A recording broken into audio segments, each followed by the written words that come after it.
Mohon izin untuk bertanya Ustaz. Kebetulan selama ini saya itu anak muda yang salah pergaulan Ustaz. Yang sangat gimana Mas? Yang Salah pergaulan. Salah Salah pergaulan. Nggak ada tampang-tampangnya ya. Tampangnya soleh banget ya. Brewoknya panjang. Jadi nggak meyakinkan mengatakan salah pergaulan ya. Tampangnya emang tampang soleh, masya Allah. Masya Allah. Lanjut Mas Ilham. Dari kecil saya emang anak yang bandel gitu Ustaz. Terus sering dibanding-bandingin sama adik sendiri. Sering dibanding-bandingin. Deketin lagi Mas Ilham soalnya Sering rada-rada budek. dibanding-bandingin sama adik sendiri. Sama istri. Adik. Oh, adik. Adik. Emang aku harus ke THT. Oke. Terus? Kebetulan kemarin terakhir ada problem yang sangat gede sehingga saya tuh sempat melawan sama orang tua Ustaz. Tuh. Sampai diajak untuk ke pengajiannya Ustaz gitu. Cuman beda jam aja. Beda sesi. Beda sesi. Oh, beda sesi. Oke. Pertanyaan saya Ustaz, setelah saya berusaha untuk nurut sama orang tua saya, diajak bertaubat gitu kan, saya sempat melawan juga sih Ustaz. Gimana caranya supaya saya itu melawan dengan cara yang benar gitu Ustaz. Karena orang tua saya melarang saya untuk bekerja, nggak boleh main, nggak boleh keluar rumah. Intinya, ya udah kamu tobat di rumah aja, nggak usah kemana-mana sih Ustaz. Oh, tobatnya disuruh di rumah. Disuruh di rumah aja Ustaz, nggak boleh kemana-mana. Sekarang Karena bisa kesini ya, masya Allah ya. kan kajian Ustaz, enggak apa-apa. Kalau kajian boleh. Boleh. Jadi maunya Mas Ilham gimana? Gimana cara ngelawan yang benar dalam Islam? Gimana cara ngelawan Orang tua yang benar. yang benar? Oh, bentar. Gimana cara ngelawan yang benar? Cara ngelawan yang benar. Cara yang benar gitu. Gimana cara Cara ngelawan ngelawan yang benar Orang tua terhadap dengan cara yang benar. Oh. Udah Mas Ilham. Siap, terima kasih Mas Ilham. Silakan Ustaz. Saya disuruh ngajarin cara melawan orang Tua. tua. Melawan orang. Gimana cara melawan orang tua? Wah, bahaya banget nih kalau diedit videonya nih. Nanti viral lagi di Lambe Syariah. Apa Lambe Syariah? Gosip sambil zikir. Astagfirullah, nggak nyangka ya, subhanallah. Gimana cara melawan orang tua dengan cara yang benar? Tadi kalimat awalnya gimana cara melawan orang tua yang benar? Oke, gimana cara melawan yang benar terhadap orang tua? Tapi kayaknya ada kata yang perlu kita revisi deh, melawan. Karena itu agak identik dengan hal-hal yang negatif. Jadi lebih tepatnya gimana cara kita membantah. sama aja ya. Gimana cara kita, ini Ilham bikin masalah nih. Gimana cara kita menghadapi kali ya. Bahaya Ilham nih. Gimana cara kita menghadapi orang tua yang salah. Yang salah. Kalau benar nggak usah dihadapin. Gimana cara menghadapi orang tua yang salah? Menurut kita kalau salah. Nah, itu lebih tepat kayaknya kalimatnya. Karena kalau dia benar ngapain kita hadapin, ngapain kita bantah, ngapain kita lawan. Gimana kalau ternyata dia salah? Pertama, salah menurut siapa nih? Karena itu sangat relatif. Kalau salahnya menurut kita, jangan-jangan subjektif. Belum tentu dia salah. Hanya masalah selera kita, keinginan kita, POV kita. Menurut siapa salahnya? Menurut dia belum tentu juga itu salah. Maka yang paling gampang, ya udah kembalikan aja kepada Allah. Kan konsep perdebatan itu kata Allah dalam Al-Quran, wa in tanaza'tum Kalau kalian berdebat atau berselisih dalam satu urusan, maka kembalikan kepada Allah. Arti kembalikan kepada Allah standarnya standar Islam, standar syariah, standar agama. Salah nggak ngelarang anak laki-laki keluar rumah misalnya? Oh, alasannya dulu. Alasannya kalau dia keluar nanti takutnya terpengaruh lagi. Kan tadi awal judulnya itu salah gaul. Takutnya dia terpengaruh jadi salah gaul lagi. Jadi makin parah, jadi ekstrim. Nauzubillah kalau sampai ke arah-arah yang sangat ditakutkan orang tua, yaitu drugs, seks bebas, segala macam, judi online, bla bla bla gitu kan ya. Kan orang tua wajar dong, orang tua khawatir. Dan khawatirnya orang tua itu bagian dari rasa tanggung jawab dan kasih sayang mereka sama kita. Jadi kadang-kadang saking khawatirnya agak sedikit overacting juga orang tua. Tapi pahami bahwa itu bentuk kasih sayang mereka. Ada alasan kenapa mereka ngelarang. Karena kita pernah salah gaul. Dan kita belum bisa membuktikan kalau kita keluar kita akan bergaul dengan orang yang tepat. Maka buktikan dulu biar mereka lebih trust kepada kita. Kalau jadi trust issue jadi kayak mereka juga khawatir. Saya juga punya anak gadis. Saya awal-awal itu kan saya bukan tipe ayah yang membatasi anak terlalu ekstrim ya. Saya tipe ayah yang pengen anak itu bisa saya lepas tapi dia punya imun. Saya lebih senang menanamkan imun kepada anak daripada membuat aturan. Itu gaya saya. Karena membuat aturan mungkin dia akan nurut ketika ada saya. Ketika di luar kontrol saya nggak ada aturan, bagaimana dia menjaga diri? Mending saya fahamkan dia, mending saya bangun rasa kepada dia sehingga dia punya imunitas dalam hidup. Nah, awal-awal saya ngebangun imun itu ada rasa khawatir pastinya. Bisa nggak ya dia dilepas, namanya anak gadis. Apalagi dia pengen kuliah ke luar negeri misalnya. Gimana dia kuliah ke luar negeri, ke negeri yang mayoritasnya bukan muslim, sementara dia jauh dari saya. Kalau saya nggak bisa ngasih dia imun dari sekarang, bahaya sekali saya melepas dia jauh-jauh. Sedangkan kalau saya memproteksi dia dengan membuat aturan, jangan-jangan dia tertekan malah menjadi keburukan bagi dia. Sehingga saya belajar lagi. Pada akhirnya saya coba beberapa kali dia dilepas pelan-pelan. Ternyata dia jaga. Sesekali dia kesandung, saya fahamkan lagi, saya ajak diskusi lagi, dia perbaiki lagi. Terus, jadi kayak pelan-pelan ngelepas layangan gitu. Gak mungkin langsung dilepas jauh kan, pelan-pelan, tarik lagi, lepas lagi, ulur lagi, tarik ulur lagi. Sampai akhirnya dia bisa membumbung di langit. Itu tuh cara saya. Artinya mungkin orang tuanya Ilham juga kayak gitu. Bukannya gak boleh sama sekali. Kadang-kadang dibolehin sesekali kayak sekarang. Dan ayah tuh pengen lihat Ilham ketika diberikan kesempatan untuk keluar itu apa yang terjadi. Coba update ke ayahnya. Aku nih lagi kajian nih. Update. Habis kajian mungkin awalnya agak-agak ribet ya, terlalu kayak pengen ketahui kita lagi di mana. Tapi itu kan untuk ngebangun trust dulu kan dari orang tua, pelan-pelan. Sampai kemudian Ilham bisa mendapatkan rasa percayanya orang tua sehingga leluasa juga dengan hidup. Itu bagian dari proses perbaikan. Perbaikan keadaan, perbaikan hubungan, perbaikan diri kita. Berdamailah dengan situasi itu sementara. Gak lama kok, pelan-pelan akan semakin diulur. Jadi gak perlu dilawan juga, lihat alasannya apa. Lalu buktikan bahwa alasan itu gak perlu ada, gak perlu dikhawatirkan karena gak ada. Pelan-pelan sampai akhirnya orang tuanya bisa berdamai dengan keinginan-keinginan Ilham. Jadi saya pikir Ilham ini beruntung sekali punya ayah yang peduli. Beruntung sekali punya ayah yang masih mau menjaga. Bahkan pengen memberikan yang terbaik buat Ilham. Tinggal Ilham bersabar aja dengan proses untuk new normal mungkin ya. New normal setelah ada guncangan. Allahu a'lam, semoga itu terjawab.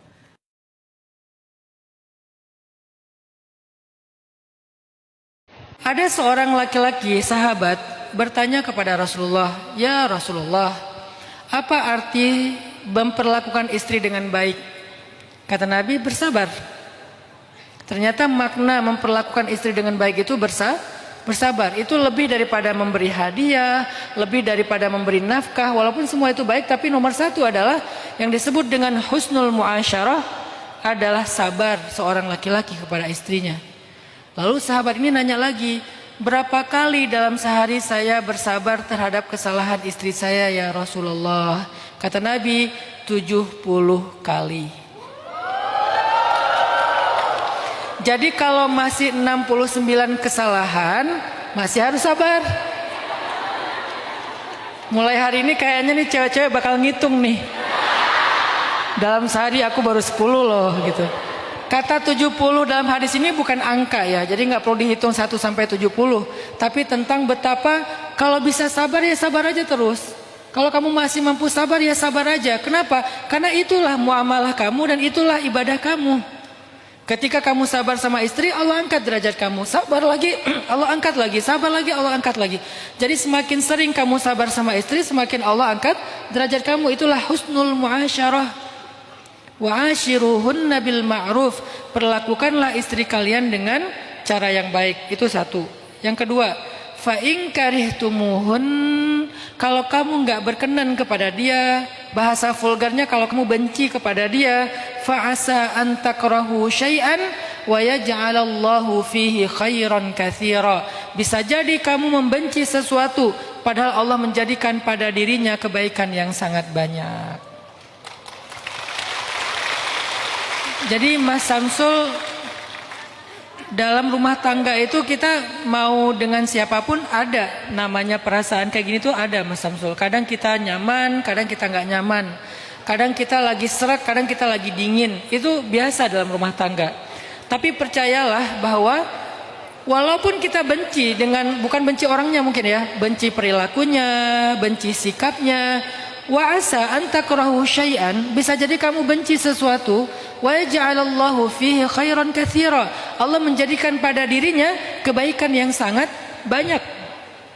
Mas Samsul nggak pernah tahu ada kebaikan apa yang Allah berikan kepada Mas Samsul justru lewat ujian istri, lewat hal-hal yang nggak nyaman dari istri. Karena fa inna ma'al usri yusra tadi, ketidaknyamanannya ada di rumah, nanti yusronya ada di luar rumah. Apakah karir, pekerjaan, segala macam, kita nggak pernah tahu. Jadi kalau saran saya, waktu setahun itu bukan waktu yang panjang. Untuk waktu setahun bukan waktu yang panjang untuk bisa menilai dan menentukan apakah akan bertahan atau akan menyerah. Itu belum panjang.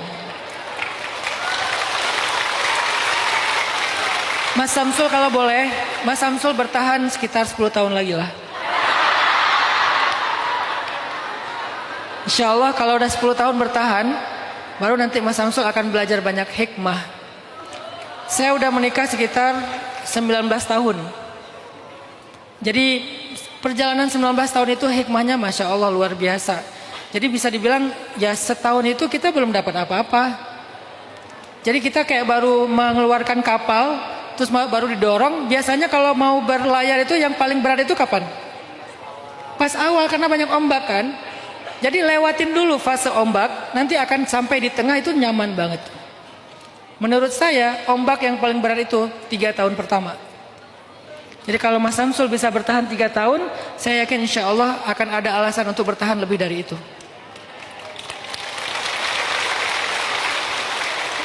Saya nggak menyarankan Mas Samsul mikirin untuk menyerah.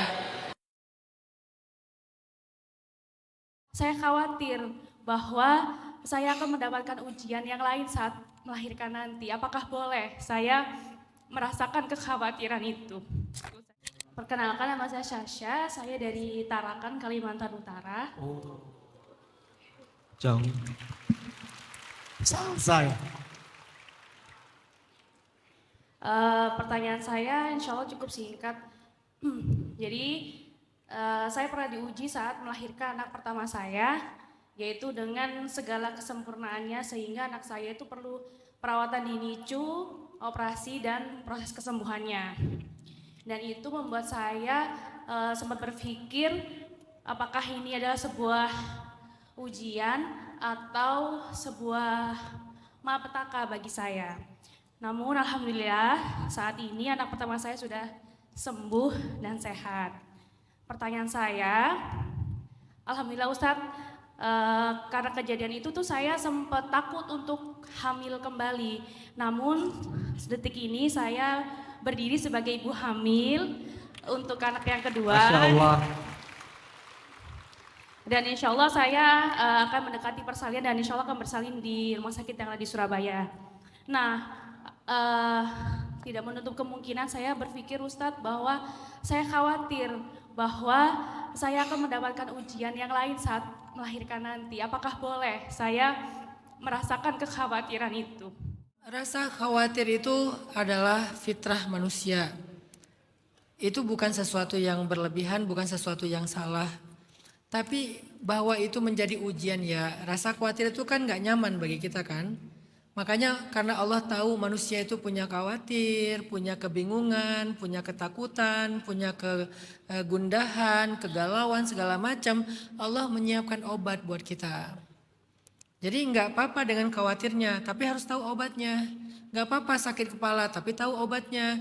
Nggak apa-apa ngantuk, tapi tahu gimana cara kalau kita ngantuk. Nggak apa-apa kita lapar, tapi kita tahu mau makan apa. Jadi nggak apa-apa dengan segala macam kekurangan dalam hidup, tapi kita tahu gimana menyelesaikannya. Begitu juga rasa khawatir. Ada obatnya kok, karena khawatir itu bagian di antara ujian-ujian jiwa, ujian-ujian perasaan. Dalam bahasa surat Al-Baqarah itu disebut zulzilu, ujian perasaan. Apa obatnya khawatir? Obatnya khawatir itu adalah belajar lebih kuat lagi dalam tawakal. Belajar memperkuat tawakal. Nanti Mbak Salsa lebih sering lagi baca ayat, hadis, cerita-cerita tentang tawakal. Apa itu tawakal? Secara bahasa nih ringkas saja ya. Secara bahasa tawakal itu artinya mewakilkan. Karena dia asal kata yang sama dengan wakil. Jadi mewakilkan, arti mewakilkan menitip. Titipin kepada Allah. Titipin masa depan kita, urusan kita, keluarga kita, harta kita, titip sama Allah. Terus nanti hadisnya apa? Kata Nabi, innallaha idzas tudi'a syai'an hafidhah. Allah itu kalau dititipin sesuatu pasti dijaga. Allah kalau titipin sesuatu pasti dijaga. Gak pernah Allah menyia-nyiakan titipan atau amanah dari hambanya, gak pernah. Maka titipkan kepada Allah. Saya pernah bahas ini dulu banget di sharing time awal-awal tentang masalah menitipkan sesuatu pada Allah, belajar memahami takdir, dulu pernah dibahas. Ternyata penting belajar menitipkan urusan kita kepada Allah itu penting sekali. Saya sampai sekarang gak pernah pakai asuransi kendaraan. Bukan saya anti asuransi, bukan. Kalau bab fikih saya serahkan ke masing-masing ulama. Tapi ini pilihan pribadi saya. Saya gak pakai asuransi, menurut saya mahal sih asuransinya. Jadi mending saya ya udahlah pakai asuransi yang saya ngerti aja. Satu, asuransi saya adalah sedekah di pagi hari. Kenapa? Kata Nabi, gak akan ketemu sedekah dan musibah di hari yang sama. Itu kan asuransi. Yang kedua, asuransi saya adalah doa safar. Makanya karena saya nggak pakai asuransi, doa safar saya tuh panjang banget. Bismillahirrahmanirrahim. La haula wala quwata illa billah. Bismillahirrahmanirrahim. La yadurru ma ismihi syai'un fil ardi wala fis sama'i wa samii'un alim. Subhanalladzi sakhkhara lana dan seterusnya. Bismillahirrahmanirrahim dan seterusnya. Astagfirullah 33 kali. Panjang kenapa? Karena saya nggak ada asuransi. Jangan sampai ada apa-apa di jalan, nggak sanggup bayar ya. Jadi asuransinya asuransi langit. Nah itu namanya menitipkan. Pengalaman saya menitipkan perjalanan saya kepada Allah, itu saya nggak pernah kecewa. Emang Ustaz nggak pernah kecelakaan? Pernah. Tapi kalau saya nggak nitipin, jangan-jangan kecelakaannya lebih merugikan lagi. Bahkan kecelakaan itu bukan merugikan, menguntungkan bagi saya. Kenapa? Gara-gara asbab kecelakaan itu saya dapat beberapa kebaikan setelahnya. Saya pernah ditabrak mobil dari belakang, habis di bengkel 600.000. Orangnya kan lari ya. Saya nggak kejar, padahal teman-teman waktu itu di mobil itu banyak teman-teman petarung. Anak-anak yang biasa tarung di One Pride, segala macam. Jadi mereka bilang, kejar Ustaz. Nggak usah, saya bilang. Pas saya sampai di rest area, saya lihat agak penyok. Disitulah saya menyesal, harusnya saya kejar ya tadi ya. Jadi saya nggak sesoleh itu. Udah gitu saya benerin mobilnya habis 600.000. Ternyata nggak lama kemudian saya dapat hadiah speaker mobil dipasang di mobil saya seharga 30 juta. Itu gara-gara DP 600.000 dapat 30 juta. Jadi saya nggak perlu bayar 30 juta, cukup 600.000 dapat speaker 30 juta. Emang sebagus apa speaker 30 juta Ustaz? Kata yang ngasihnya, saya pengen Ustaz merasakan sensasi nonton konser dalam mobil. Wes langsung saya Tokyo Drift ya. No. Enggak, salawatan sih. Soleh banget ya. Intinya adalah Ternyata kalau misalnya kita belajar menyerahkan kepada Allah, titip kepada Allah, kita tuh akan lebih kayak kerasa kayak ya udahlah, ada yang jagain, ada yang menentukan, ada yang mengatur, serahin sama Allah. Makin baik bertawakal kepada Allah, makin baik kita menitipkan sesuatu kepada Allah, insya Allah semakin kita ngerasakan tenang dalam menjalani hidup kita. Jadi Mbak Salsa kalau boleh ngasih saran, baca atau googling ayat tentang tawakal, hadis tentang tawakal, kisah-kisah tawakal. Itu paling gampang belajar sekarang tuh googling gitu aja. Ayat, hadis, kisah udah. Karena kisah itu cepat banget mempengaruhi perasaan kita. Karena Allah sendiri mengatakan, kadzalika naqussu 'alaika min amba'ir rusul ma nusabbitu bihi fuadak. Begitulah kami mengisahkan kisah-kisah para nabi kepada engkau Muhammad untuk menguatkan hatimu. Nabi Muhammad itu sebaik-baik nabi, tapi masih membaca kisah nabi-nabi terdahulu. Untuk apa? Menguatkan hati beliau. Jadi kisah itu cepat sekali. Pertama ayat, kedua hadis, biar kita punya referensi yang jelas. Kemudian kisah-kisah. Insya Allah Mbak Salsa akan lebih tenang setelahnya. Dan saya bersama teman-teman di sini semuanya ikut mendoakan. Semoga kehamilan kedua ini kehamilan terbaiknya Mbak Salsa. Lahir dalam keadaan sehat dan tidak ada kekurangan satu apapun. Dan dianugerahi keturunan yang solih ataupun solihah.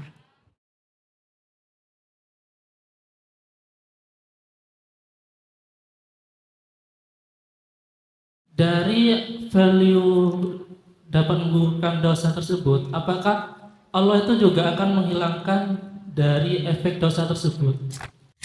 Perkenalkan, saya Riswandi, saya dari Madura.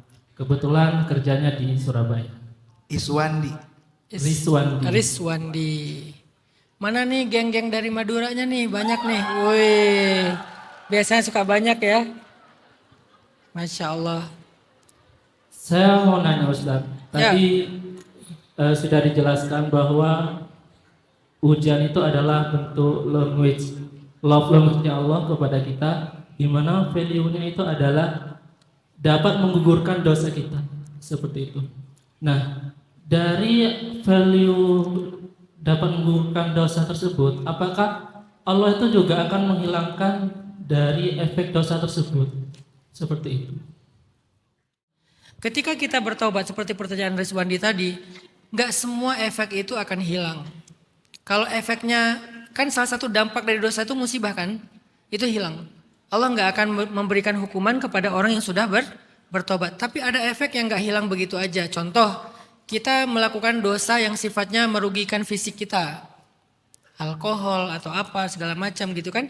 Yang merusak pencernaan kita, merusak lambung kita, merusak limfa dan segala macam kita. Pokoknya kita jadi kayak sakit. Itu enggak seketika saat kita bertaubat, kita sembuh dari penyakit itu ya. Enggak gitu juga. Itu memang bagian dari konsekuensi berbuat dosa. Bahkan dosa sering begadang, karena itu bagian dari menyakiti diri sendiri. Dosa terlalu banyak minum sesuatu yang mengandung gula, sehingga kita juga mengalami gangguan kadar gula yang tinggi dan segala macam. Itu efek-efek dosa. Begitu kita bertobat, Allah akan mengampuni dosa kita. Allah nggak akan memberikan kita hukuman dari langit, tapi efek fisiknya, kadang efek psikisnya, kadang bahkan efek kepada orang lain. Misalnya kita berbuat dosa yang orang lain jadi sedih dan sakit hati gara-gara kita. Begitu kita bertaubat, belum tentu dia langsung sembuh sakit hatinya kan. Makanya taubat dosa terhadap orang lain itu tuh lebih repot daripada taubat dosa kepada Allah. Baiknya Allah, kalau kita berbuat dosa segede apapun, sekedar bilang astaghfirullahalazim sekali dengan jujur, Allah ampuni semuanya. Tapi kalau kita berbuat dosa kepada manusia, Allah nggak akan ampuni sebelum orang itu ridho. Maka kita harus datang kepada dia, kita cari dia, kita tebus dosa kita bayar hutang-hutang dosa kita kepada dia, yang membuat seolah-olah dia sampai ridho dengan apa yang kita lakukan. Itu repotnya berbuat dosa kepada orang lain. Kita pernah mengambil haknya, kembalikan haknya. Kalau perlu lebihkan supaya dia ridho. Kita pernah mencoreng nama baiknya, bersihkan nama baiknya. Gak bisa kita memfitnah orang, tiba-tiba astagfirullahalazim, terus kita menghilang begitu aja, gak bisa. Bayar dosa kita seperti orang yang membayar hutang. Jadi gak bisa hutang itu dibayar dengan cara minta maaf. Maaf ya, aku utang 100 juta gak bisa bayar. Gak bisa. Kalau kamu mau minta maaf, bayar hutangnya. Karena dosa kepada manusia itu harus dibayar. Kecuali orangnya bilang, udah gak apa-apa, udah aku ikhlaskan. Gak perlu bayar lagi. Bagaimana kalau dia nuntut? Ya baru berarti kita tanggung jawab dong dengan dosa kita. Apa dosa kita? Fisik. Ya udah, minta dia balas kalau emang itu syaratnya, dia ridho. Dia balas selama tidak berlebihan. Tapi mudah-mudahan dia ridho. Apakah dengan kita ganti kasih dia hadiah, kita ganti dengan dulu sahabat itu sering konflik loh di antara mereka. Makanya kalau baca kisah-kisah sahabat itu jangan cuma sisi-sisi yang malaikatnya, baca juga sisi-sisi manusianya. Mereka kadang berkonflik. Salah satunya kayak Aisyah pernah berkonflik sama Abdullah bin Zubair. Zubair bin Awam. Zubair bin Awam itu yang masuk Islam lewat Abu Bakar juga. Abdullah bin Zubair, anaknya Zubair. Gimana cara Aisyah menebus sumpahnya kepada Abdullah? Gara-gara Aisyah lagi marah sama Abdullah dan gak mau ketemu sama Abdullah. Aisyah memerdekakan budaknya Abdullah. Memerdekakan, bukan budaknya Abdullah. Budak untuk memudahkan urusan Abdullah. Atau Abdullah bin Zubair konflik sama Muawiyah. Abdullah bin Zubair pernah ngata-ngatain Muawiyah dengan kata-kata yang sangat menyakiti perasaan Muawiyah. Apa kata-katanya? Yabna akilatil akbat. Wahai anak perempuan yang pernah makan jantung, yaitu ibunya Muawiyah, Hindun. Muawiyah sedih. Nah ketika Abdullah bin Zubair sadar kalau dia salah, dia pergi dari Madinah ke Damaskus untuk minta maaf sama Muawiyah. Dan sebagai bentuk pertanggungjawaban terhadap kesalahannya, dia hadiahkan satu kebun korma miliknya yang di dalamnya ada sekitar 700 pohon korma kepada Muawiyah. Hanya gara-gara salah ngomong. 700 pohon korma. Ah gampang Ustaz, gampang apanya? Satu pohon korma sekali panen itu menghasilkan sekian puluh kilogram korma. 1 kilo korma yang bagus harganya 500.000. Sekian puluh korma, sekian puluh kilo korma, sekian puluh sih, biasanya lebih dari 100 kilogram korma satu pohon, itu menghasilkan sekian juta. Ada 700 pohon korma menghasilkan sekian miliar per 3 bulan atau 4 bulan sekali. Setahun 2 kali apa 3 kali. Artinya Muawiyah ngasih Abdullah bin Zubair ngasih hadiah pasif income kepada Muawiyah per tahunnya sekian puluh miliar. Hanya gara-gara salah ngomong. Kayak gitu cara mereka meminta maaf saking seriusnya. Itulah sisi-sisi kemanusiaannya para sahabat yang jarang dibahas. Kita kan bahas sisi-sisi idealnya yang susah ditiru kan. Ternyata ada kok sisi kemanusiaannya. Salah ngomong, salah sikap, salah manggil, marah, baper, bete apa. Tapi mereka orang yang paling baik dalam memperbaiki kesalahan itu. Jadi kalau ada kesalahan dengan manusia ya bayar. Nah itu efek-efek yang gak bisa hilang seketika aja ketika kita bertobat. Fisik, psikis, orang lain. Yang hilang seketika itu efek langitnya. Karena Allah Maha Pemaaf. Yang tadinya harusnya kita dihukum. Begitu kita bilang astagfirullahaladzim, hukumannya langsung naik lagi ke langit.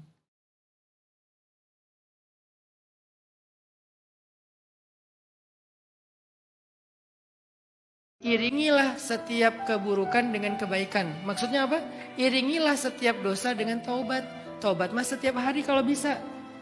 Tapi aku gak yakin Ustaz besok masih akan ngulangin lagi dosa yang sama. Gak apa-apa. Walaupun kan gak yakin udah bisa ninggalin dosa itu, taubat aja dulu. Kan kita gak pernah tahu usia kita. Kalau kita bertobat hari ini malamnya meninggal, berarti kita husnul khotimah. Jadi besok harusnya bikin dosa lagi gak sempet. Udah keburu meninggal gitu kan. Tapi meninggalnya sudah dalam keadaan bertaubat. Makanya iringilah keburukan dengan kebaikan kata Nabi. Artinya iringilah dosa dengan taubat. Setiap berdosa taubat langsung. Setiap berdosa taubat langsung. 1000 kali kita bertaubat, 1000 kali kita gagal, 1000 kali Allah memaafkan. Allah gak pernah putus asa menerima taubat hamba. Yang ada hamba berputus asa bertaubat kepada Allah. Allahnya gak putus asa menerima taubat kita.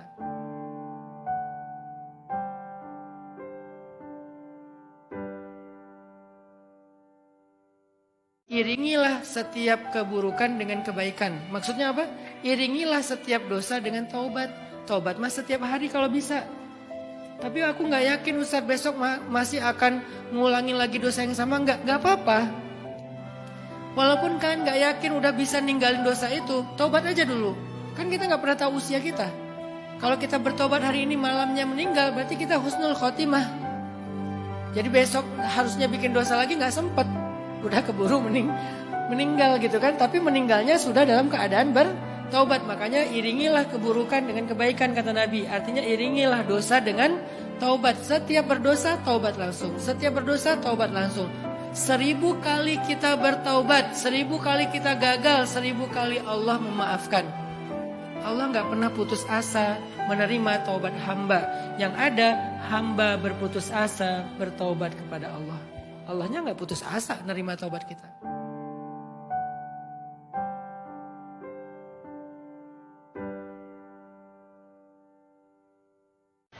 Mohon izin untuk bertanya Ustaz. Kebetulan selama ini saya itu anak muda yang salah pergaulan Ustaz. Yang sangat gimana Mas? Yang Salah pergaulan. Salah Salah pergaulan. Iya. Nggak ada tampang-tampangnya ya. Tampangnya soleh banget ya. Brewoknya panjang. Jadi nggak meyakinkan mengatakan salah pergaulan ya. Tampangnya emang tampang soleh, Masya Allah. Masya Allah. Lanjut Mas Ilham. Dari kecil saya emang anak yang bandel gitu Ustaz.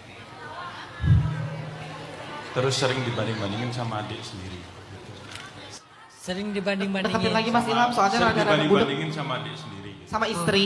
Adik, Oh, adik, adik. adik. Sama aku harus ke THT. Oke. Terus? Kebetulan kemarin terakhir ada problem yang sangat gede sehingga saya tuh sempat melawan sama orang tua Ustaz. Tuh. Sampai diajak untuk ke pengajiannya Ustaz gitu. Cuman beda jam aja. Beda sesi. Beda sesi.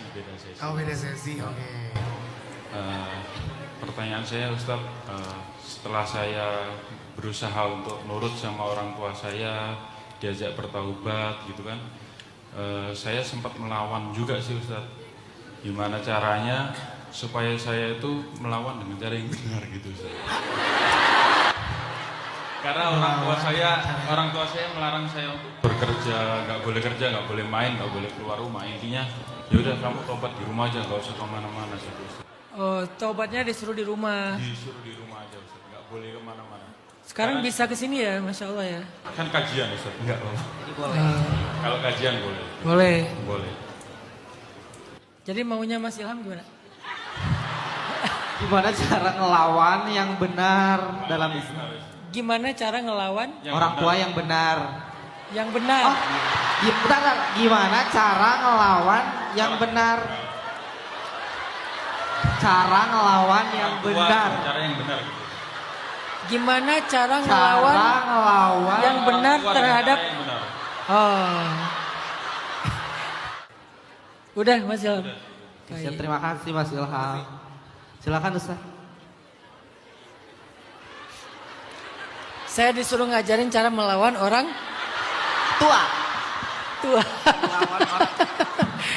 Gimana cara melawan orang tua? Wah, bahaya banget nih kalau diedit videonya nih. Nanti viral lagi di Lambe Syariah. Apa Lambe Syariah? Gosip sambil zikir. Astagfirullah, nggak nyangkanya subhanallah.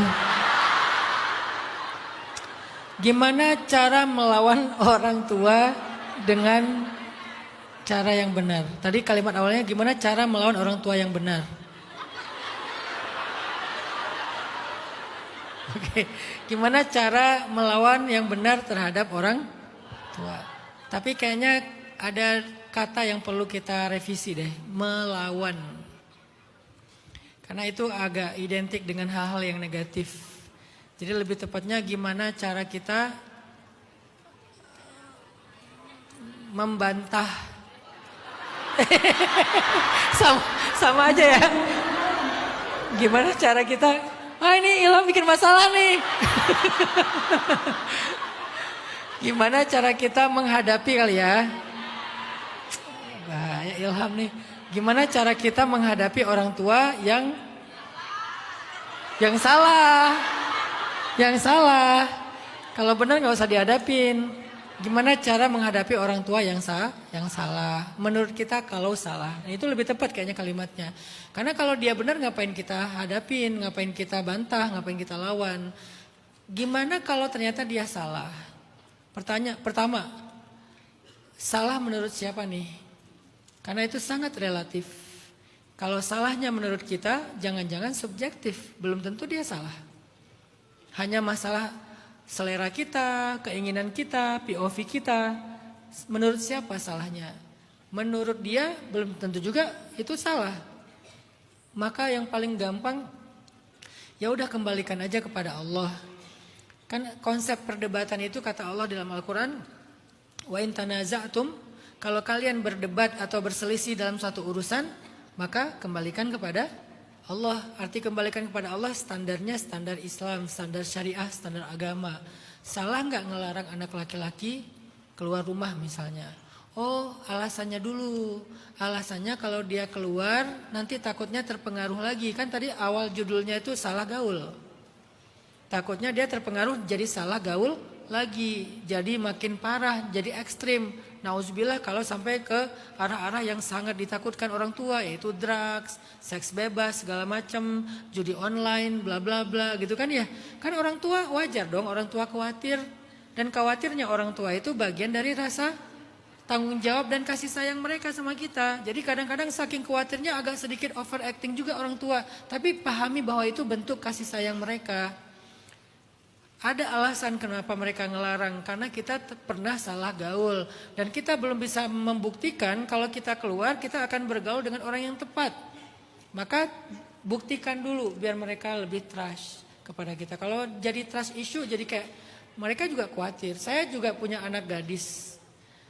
Saya awal-awal itu kan saya bukan tipe ayah yang membatasi anak terlalu ekstrim ya. Saya tipe ayah yang pengen anak itu bisa saya lepas tapi dia punya imun. Saya lebih senang menanamkan imun kepada anak daripada membuat aturan. Itu gaya saya. Karena membuat aturan mungkin dia akan nurut ketika ada saya. Ketika di luar kontrol saya, nggak ada aturan, bagaimana dia menjaga diri. Mending saya fahamkan dia, mending saya bangun rasa kepada dia sehingga dia punya imunitas dalam hidup. Nah, awal-awal saya ngebangun imun itu ada rasa khawatir pastinya. Bisa nggak ya dia dilepas, namanya anak gadis. Apalagi dia pengen kuliah ke luar negeri misalnya. Gimana dia kuliah ke luar negeri, ke negeri yang mayoritasnya bukan muslim. Sementara dia jauh dari saya. Kalau saya nggak bisa ngasih dia imun dari sekarang, bahaya sekali saya melepas dia jauh-jauh.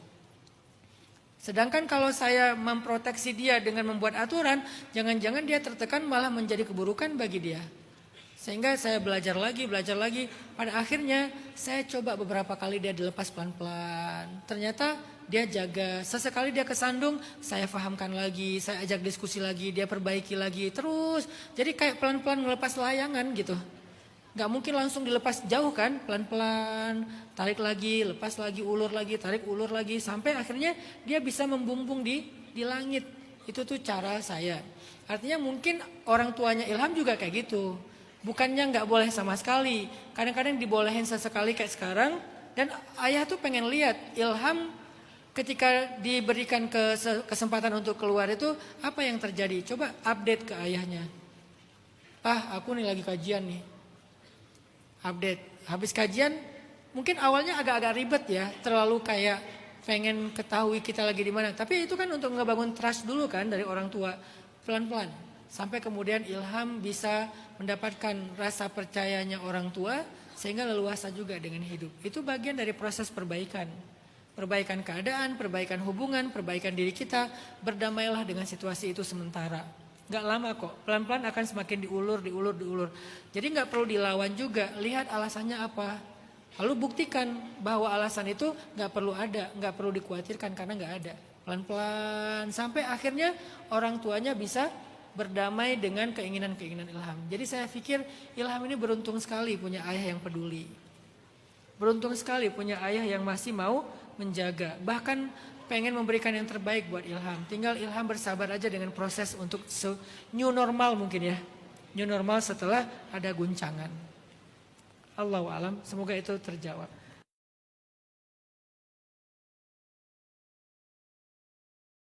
Agak medok ya Tat, nggak apa-apa ya. Iya nggak apa-apa. Santai, santai Dewi santai. Kencana.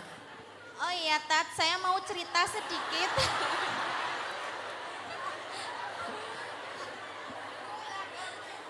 Sebenarnya yang ngefans sama Ustadz itu suami saya. Oh, suaminya mana? Di rumah. Kenapa nggak diajak Mbak Dewi? Capek. Jadi dulu tuh suami saya sering banget dengerin Ustadz ngaji, terus ngikutin Pasti ngaji. karena dikira cewek ya? Enggak, Oh enggak. karena lihat Ustadz tuh kayak berwibawa terus.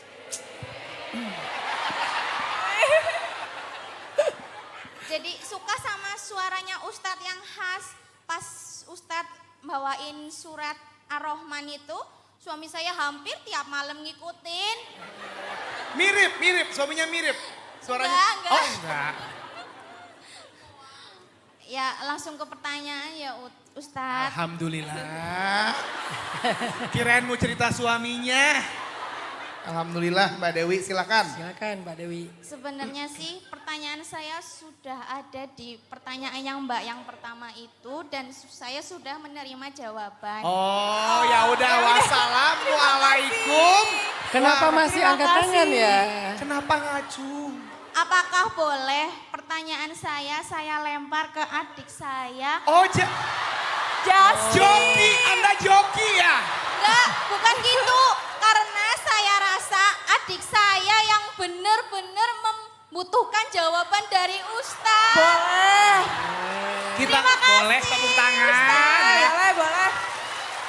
Bisa gitu ya? Ini adik saya Ustadz dan saya anak kedua perempuan. Oke. Mbak Dewi. kedua perempuan. Ada kedua perempuan Ustaz. perempuan. Tadi Mbak Dewi udah mengenalkan suaminya, adiknya siapa lagi yang mau dikenalin siapa lagi? Ayo. Udah cukup. Terima kasih sekali. Boleh Ustaz? Boleh. Boleh. Silahkan. Assalamualaikum warahmatullahi wabarakatuh semuanya. Waalaikumsalam. Warahmatullahi wabarakatuh. Siapa namanya Mbak? Perkenalkan nama saya Wulandari. Kok ngeblur? Oh ya. Maaf ya.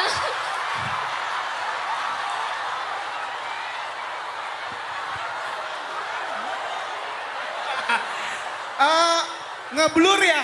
Tergantung amal Ini udah kayaknya. enggak, ya maaf. Saya percaya Mbak Wulandari adiknya Mbak Dewi, percaya sekarang. Percaya banget. Ada satu gen gitu ya sama. Silakan Mbak Wulandari. Ya, pertama saya mau cerita dulu boleh Ustadz? Cerita silahkan. Bismillah.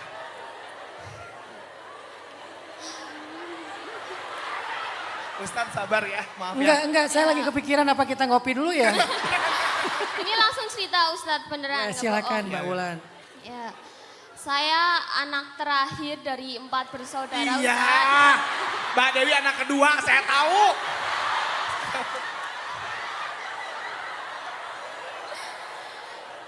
Saya ini anak yang beda bapak sendiri. Oh. Jangan komen dulu ya. Iya. Maaf ya, Mbak. Jadi 3 kakak saya ini, 1 bapak orang Jogja, terus ibu saya punya anak lagi saya dengan beda. Gimana? Jadi Maksudnya beda bapak kan? iya. Oke, berarti anak pertama dari bapak yang ini. Ya betul Ustadz. Kadang saya sedih banget ya. Nangis. Sedih. Ini lagi sedih.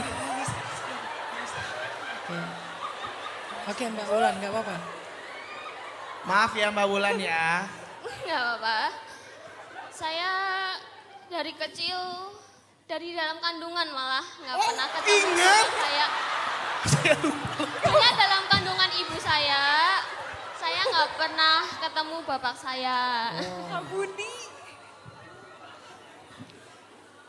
Maaf ya, mereka bukan mentertawakan, cuman memang senang aja ngelihat gaya Mbak Dewi itu keren. Mbak Wulan itu keren. Ya Wulan, ya. Maaf. Oke. Ya, kadang saya sebenarnya iri banget. Kadang saya sampai WA ke bapak kakak-kakak saya, nganggap dia itu bapak saya. Kadang saya terlihat humoris ya di depan orang, tapi saya juga pengen punya bapak kayak orang-orang Ya. gitu. Terus saya nggak tahu sebenci apa bapak saya sampai dia menyuruh ibu saya menggugurkan saya sampai 3 kali. Saya terima kasih banget pada ibu saya. Dia sampai sekarang single woman ya, belum menikah, mau ada yang mau.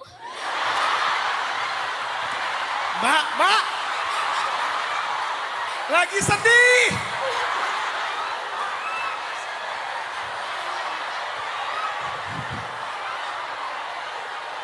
Jangan mempermainkan emosi kami. Ini udah sedih.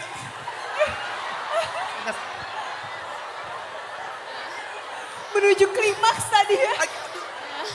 Ini nggak jadi, mau turun air mata nggak jadi, naik lagi. Ibu saya dulu disuruh menggugurkan saya sampai 3 kali dan nggak tahu kenapa Tuhan masih memberi saya umur sampai sekarang ini mau 21 tahun. Makasih banget ya buat ibuku, ini harus nonton. Aku sebenarnya sayang banget sama ibuku, tapi aku kadang gengsi ya ngomongnya. Sebentar, mungkin kita telepon ibunya ya. Berapa nomor WA-nya? Jadi Ya. saya nggak tahu, ya bukannya saya nggak bersyukur ya Ustadz kalau dibilang hidup saya enak, saya nggak enak-enak banget sih, tapi saya juga nggak susah-susah banget. Saya di sini pengen bertanya, kenapa ya kok aku yang dikasih ujian kayak gini sama Tuhan, kenapa aku nggak punya bapak? Kenapa bapakku sebenci itu sama aku, padahal dia belum sama sekali melihat aku, dia udah mau ngebuang aku. Gitu. Saya yakin kalau ayah Mbak Wulan ngelihat Mbak Wulan, dia akan sayang banget sama Mbak Wulan.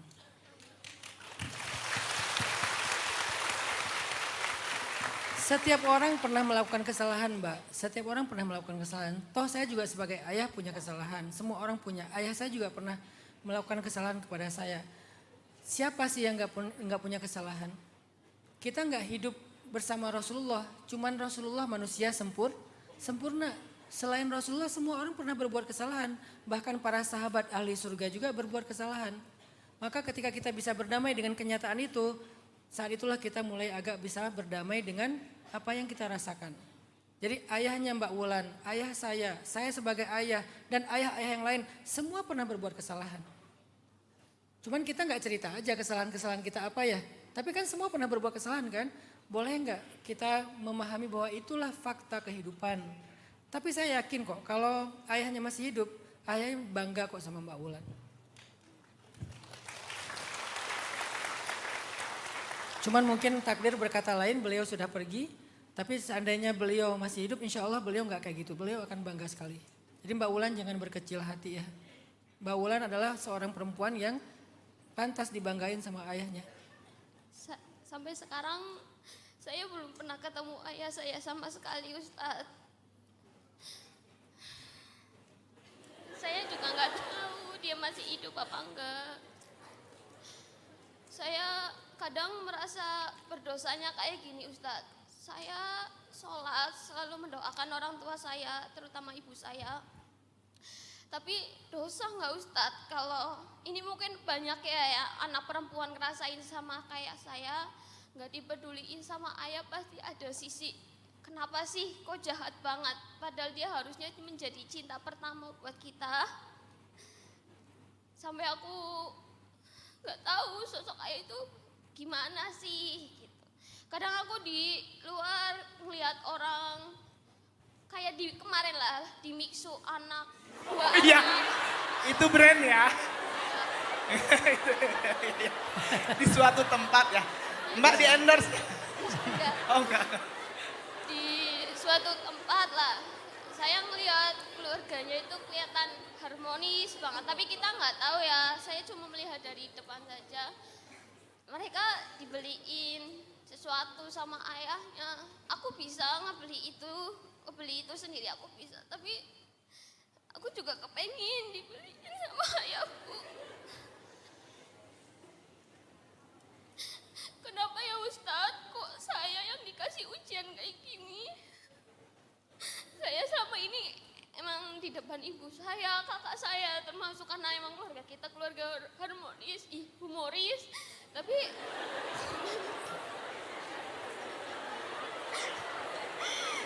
aku tetap aja ngerasa sedih Ustadz. Kalau aku lagi sholat, lagi sendiri di kamar, kadang aku nangis sampai ditanyain sama ibu, kenapa sih di kamar terus gitu kan. Ya sebenarnya aku nutupin nangisku Ustadz. Terus kadang aku ngerasa sekecewa itu sampai ninggalin sholat Ustadz.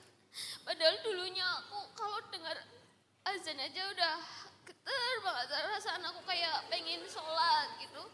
Tapi kalau sekarang itu kayak sakit banget Ustadz kalau keingat perbuatan ayah saya yang ninggalin saya. Udah? Mohon bantuannya Ustadz, biar gimana. Ya, terusin.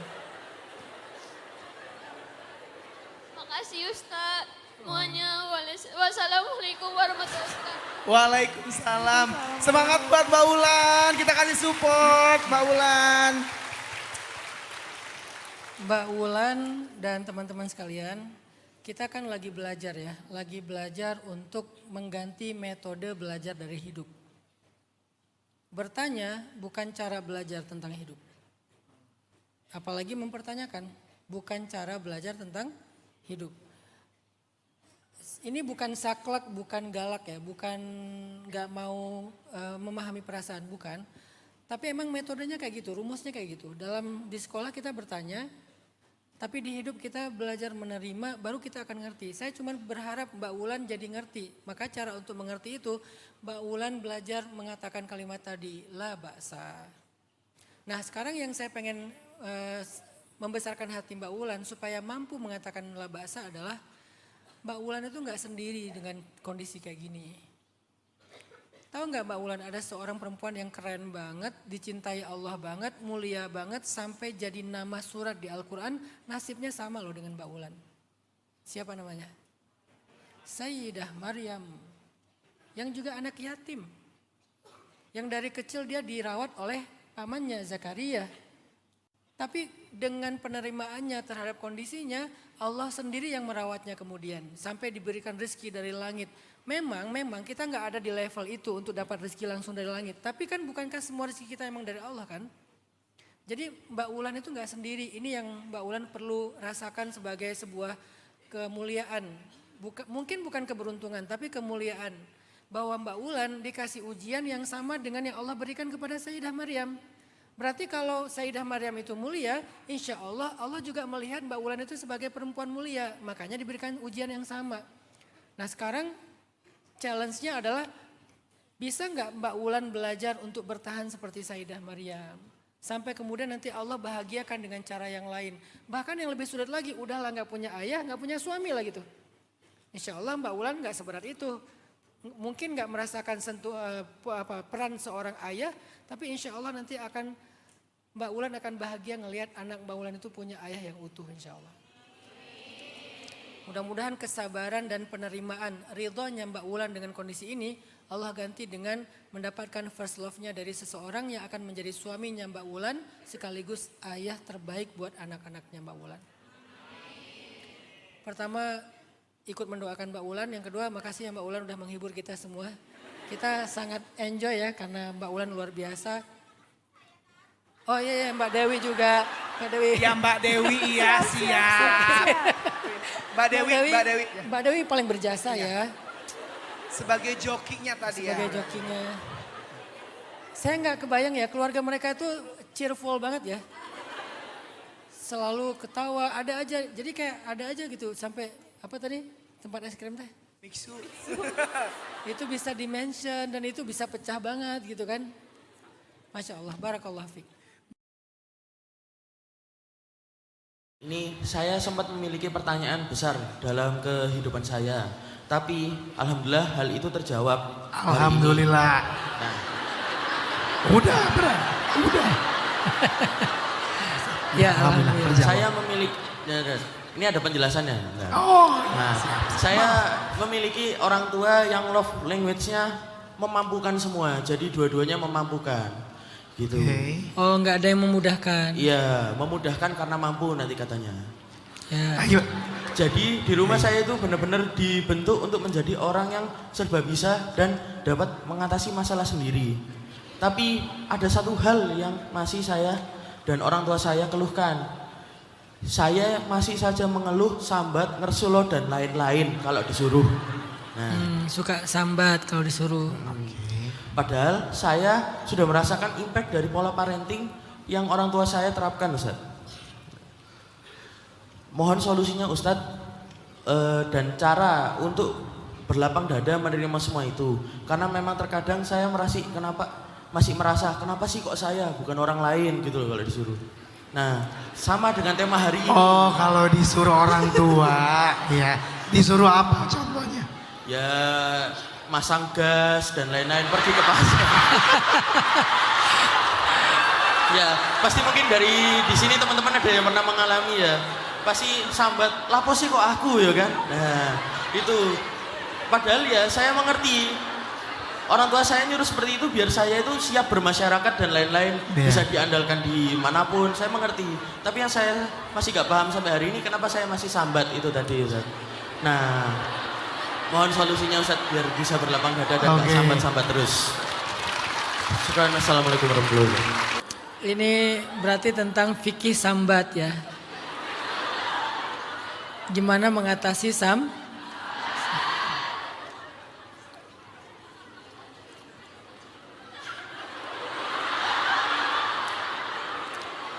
Enggak, saya mikir gimana cara saya mengatasi hal yang sama kalau saya sedang, karena saya juga dulu ketika punya orang tua juga mengalami hal yang sama kan. Semua anak atau sebagian besar anak disuruh orang tua itu agak males, marah, kayak kayak ngerasa kenapa saya, ya kayak yang tadi overreaksi yang pertama tadi disuruh-suruh malah ngerasa dirinya kayak bukan anak kandung lah apalah kayak gitu-gitu. Gimana cara mengatasinya? Mas Zaidan kan udah paham ya, kenapa mereka nyuruh untuk ngelatih dan memampukan Mas Zaidan. Sekarang tinggal ditambahin aja, mindsetnya itu dipertebal lagi. Selain apa yang udah Mas Zaidan paham, karena pemahaman kita itu harus ditajdid, harus di recharging, di refresh. Kalau nggak di refresh, apa yang udah kita ngerti kadang-kadang tuh hilang begitu aja. Teorinya kita ngerti, tapi harus sering-sering diingatkan. Itulah kenapa duduk dalam majelis ilmu itu nggak cukup sekali, berkali-kali diingatkan lagi. Nasihat itu berkali-kali diingatkan lagi. Jadi Mas Zaidan coba dipertebal lagi aja keyakinan dan pemahamannya tentang value tadi. Yang kedua, kayaknya perlu belajar juga tentang konsep keberkahan. Keberkahan dalam hidup itu ajaib loh. Banyak orang yang ngerasa bahwa ketika disuruh kayak gini, dia tuh dikasih beban, dia tuh capek, dia tuh ngerasa kayak kok nggak yang lain segala macam. Tapi kalau dia paham tentang hakikat keberkahan melalui birrul walidain, berbakti kepada orang tua, dia akan merasa bahwa justru orang yang paling direpotkan oleh orang tua itu biasanya orang yang paling sukses kemudian hari. Itu berkahnya di situ. Biasanya orang yang paling banyak diberikan beban hidup di dalam rumahnya itu yang paling sukses kemudian hari. Itu berkahnya. Jadi kalau kita paham bahwa ini tuh ada harganya, ini tuh ada nilainya. Salah satu nilainya adalah keberkahan hidup. Kita akan melakukan itu bukan sekedar menuruti orang tua, tapi bagian dari cara kita untuk investasi masa depan. Saya nurut sama orang tua hari ini, insya Allah Allah akan memperkenankan doa-doa saya besok. Coba Mas Zaidan baca lagi hadis tentang 3 orang yang terkurung dalam gua. Bagaimana mereka selamat dari gua itu? Karena amalan-amalan rahasia mereka di masa lalu. Salah satunya yang pertama dia bilang, saya selalu berbakti kepada ibu saya. Saya nggak pernah mengecewakan ibu saya. saya selalu membahagiakan hati ibu saya. Pernah suatu malam ibu saya minta air di musim dingin. Lalu saya masak air biar hangat. Ketika saya datang membawa air itu, ibu saya sudah tertidur. Tapi saya nggak mau ibu saya menunggu. Akhirnya saya berdiri di sebelah ibu saya dengan memegang air dengan tempat yang panas. Sampai tangan saya, jari saya itu nempel di tempat itu. Dan ketika pagi hari ibu saya bangun meminta air, saya langsung memberikan. Kenapa nggak pergi? Karena saya nggak mau ibu saya bangun masih mencari saya. Saya pengen ibu saya bangun langsung ada saya di sebelahnya. Sebegitu dia berbakti sama ibunya. Gara-gara baktinya kepada ibu di masa lalu, di masa depan dia punya masalah yaitu terkurung di dalam gua. Allah menyelamatkan dia karena amal soleh tersebut. Itu investasi namanya berkah. Makanya bisa jadi kesabaran Mas Zaidan hari ini terhadap perintah orang tua, keinginan orang tua itu nggak dirasakan sekarang kebaikannya karena belum butuh. Allah nggak ngasih kepada kita sesuatu yang kita nggak terlalu butuhkan, nggak terlalu manfaat nanti. Nanti Allah berikan suatu saat. Setelah Mas Zaidan punya masalah dalam usaha, dalam bisnis, dalam karir, dalam rumah tangga, tiba-tiba jalan keluar dari semua masalah-masalah besar Mas Zaidan. Dulu Mas Zaidan pernah menuruti semua keinginan orang tua yang baik-baik, yang tidak menyalahi keinginan Allah. Itu ternyata rahasianya.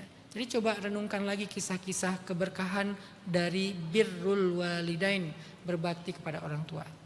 Jadi nggak cukup sekedar oh iya ini cara didiknya orang tua saya, oh cara dia membuat saya mandiri.